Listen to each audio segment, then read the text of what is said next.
Okay yan at welcome back ulit sa Rapido TV at kumusta po ang lahat na way na sa mabuti pong kalagayan at ingat po tayo palagi saan man po tayo naroroon. At ito nga pag-usapan po natin itong magandang balita sa ngayon dahil ay matagal na rin po natin itong hinihintay mga kaibigan ang kaso po ni Arnie Tibes at sa ngayon po ay maglabas na ng warrant of arrest para po ay pwede nang hulihin ito pong leader ng TTJ.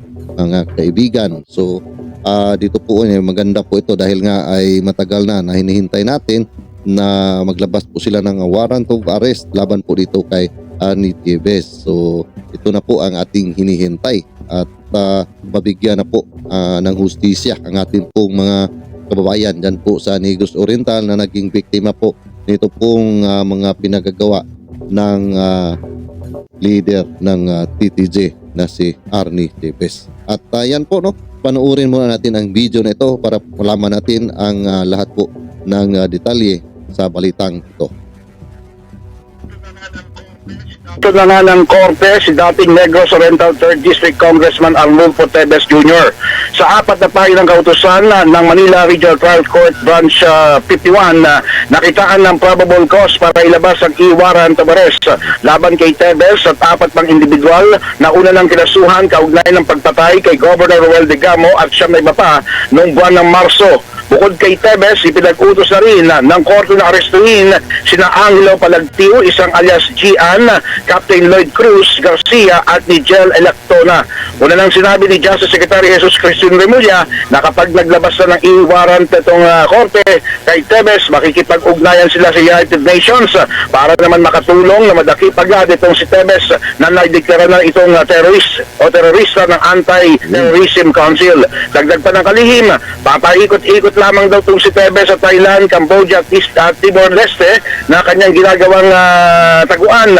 At itinakda na rin ng korte ang pre-trial conference at arraignment o pagbasa sa kaso sa October 4, 2023 ganap na 1:30 ng hapon. So ayan po mga kaibigan at hinihintay na lang po ang paglabas nito pong e-warrant pero sigurado na po ito mga kaibigan dahil nga ay mayroon na pong probable cause ang kaso at yun na nga naka-schedule na po ang pagbasa sa kaso ngayon pong October 4 sa susunod na bulan mga kaibigan at ito nga ay masaya po tayo dahil ay matagal po natin itong hinihintay na mayroon pong lalabas na warrant of arrest para po ay mahuli na po ito pong si Arnie Tibes kung saan po siya ngayon nagtatago mga kaibigan at para po ay mapagbayaran na po nila ito pong kanila pong mga ginagawa dyan po sa Negros Oriental lalong-lalo na po yung pong masakir po nila dyan sa Pamplona na karumal-dumal po ang kanilang ginagawa hindi lang po si Lead Gov Roel Digamo ang naging biktima mayroon pa po mga kababayan po natin na mga humihingi lamang ng tulong kay Lead Gov Roel Digamo ay dinadamay pa nila mga kaibigan mga talagang ang puso po ng mga tao na ito ay maladimonyo na talaga mga kaibigan dahil wala na po silang pakialam sa ating mga kababayan diyan po sa Negros Oriental basta ang nasa kanilang puso ay dapat sila po ang masusunod.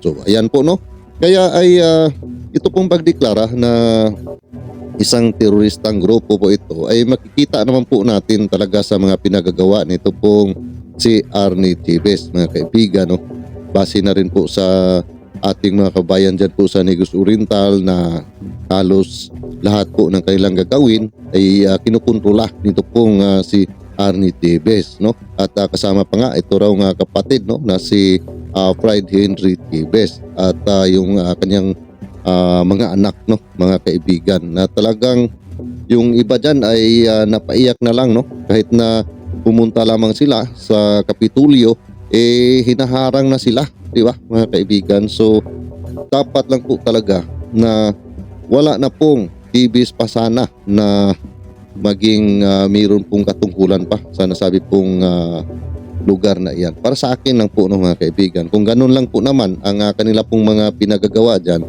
siguro mas maganda na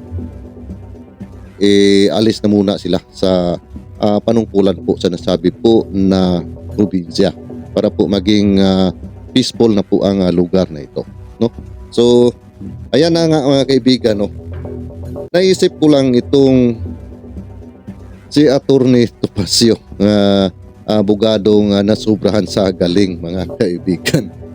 Dahil nga kung naalala po ninyo o natin, no, na yung pong mga kanyang pinagsasabi dati na halos kahit saan po mga media ay halos pabalik-balik po na sinabi na hearsay lamang ang lahat, gawa-gawang kwento lamang, mga tanim, ebidensya, at wala pong makikita na probable cause sa kaso.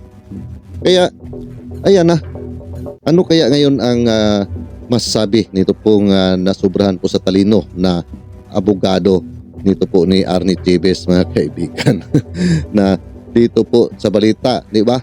Ang sabi nga ay dahil may nakita po na probable cause kaya po ay maglabas na ng warrant at paglabas na ng warrant ay ang ating pong DOJ ay hihingi na ng tulong sa United Nations para po itong si Arnie Chibes kahit mga saang bansa siya ngayon nagtatago ay pwede nang hulihin. Yan. So, maganda pong balita ito, no? Lalo na po sa ating mga kabayan dyan po sa Negros, no? Lalo na yung mga naging biktima po nito. Dahil ay yung iba nga ay matagal na rin po nila itong pinaglaban, no? Ang kaso na ito, kaso lang po, doon po sa lugar nila, sa Bayawan City, pagka doon po nila iakyat yung kaso, madidismiss lamang mga kaibigan. Kaya ay malakas kasi sila doon sa lugar nila, di ba? Kaya yung kaso na nandoon pa sa Bayawan sa ngayon ay yun nga ang sa ating DOJ na dalhin na po dyan po sa Manila RTC para dyan po litisin ang mga kaso na iyan dahil alam na natin pagka nandoon, sabi nga itong mga Tibes dahil sa tagal na nilang hinawakan ang lugar na iyan ay malakas pa rin po ang kanilang impluwensya. So di ba mga kaibigan? Basta lalo na kung pira ang pag-uusapan, mahirap po pagka ganon, di ba?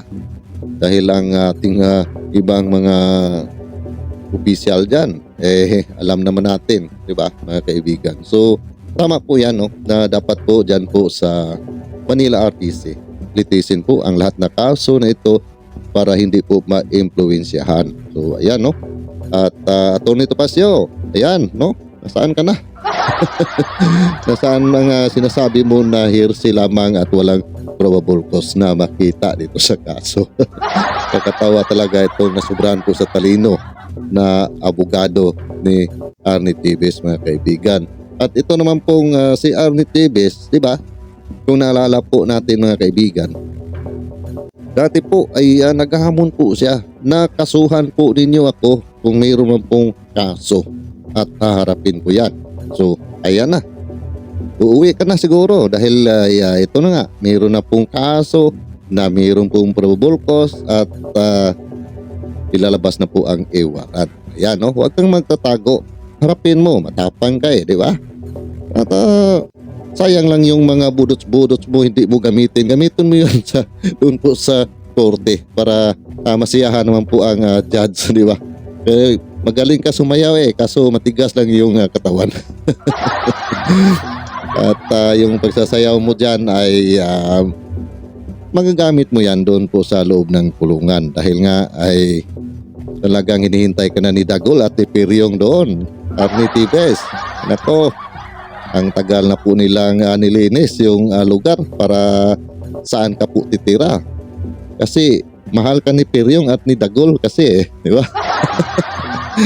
So yun nga mga kaibigan ay dahil masaya lang po tayo dahil ilang buwan po natin itong tinatalakay ang kaso na ito.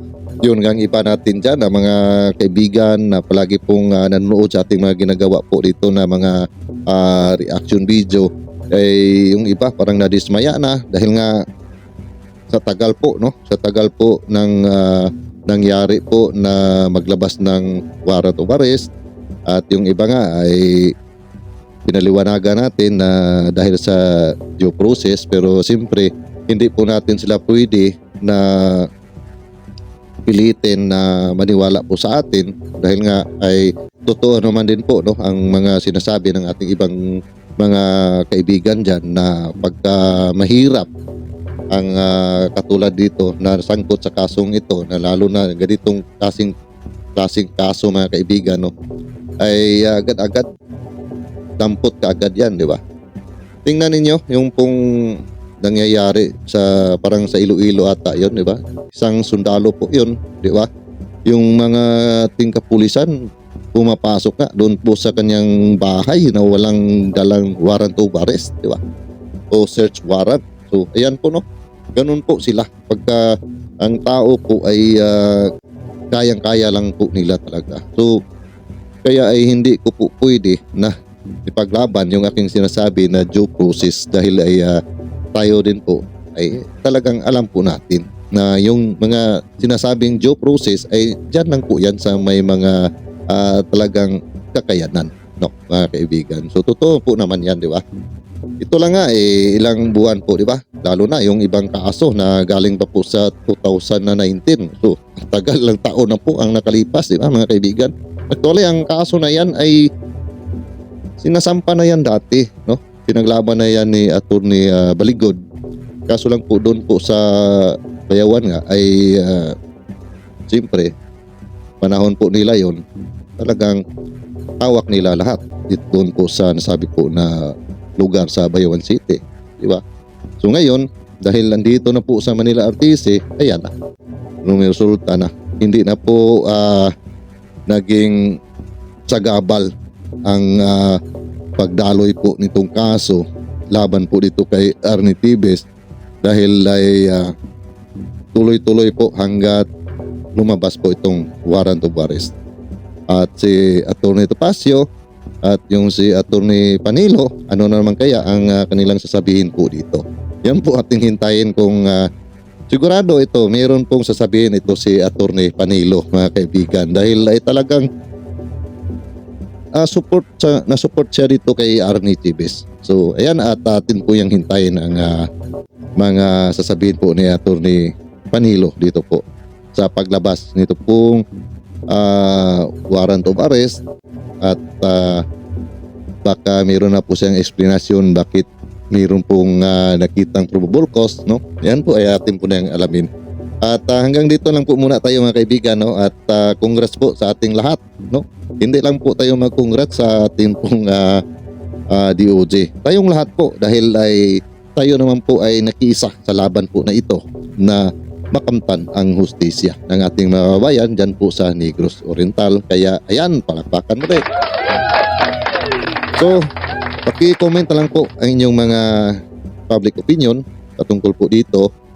At ako po muli ay magpapasalamat sa inyong patuloy na pagsuporta, subaybay dito sa aking mga ginagawa po na pag-reaction, pagtalakay sa kaso na ito. Simula pa lang hanggang ngayon po na mayroon na pong warrant at hanggang mahuli po itong si Arnie Tibes, hindi po natin ito lubayan ang kaso na ito.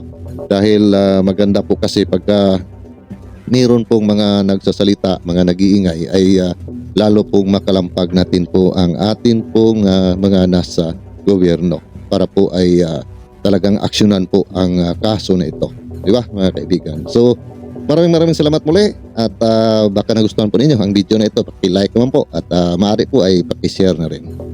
Okay, alright, at congrats po sa atin pong mga kababayan dyan po sa Negros Oriental at siyempre sa lahat po Luzon, Visayas at Mindanao at sa ating mga kababayan na mga OFW. Dahil sa ating mga kababayan na mga OFW, marami din po yung mga galing po sa Negros Oriental na nandyan na po nanirahan sa ibang bansa dahil nga sa takot dito po kay Arnie Tibes. At ito na nga, maging maayos na po ang nasabi pong probinsya kung ito po ay mahuli na si Arnie Tibes. See you po sa next video ko. God bless all of us. Ingat po tayo palagi. Saan po tayo naroon.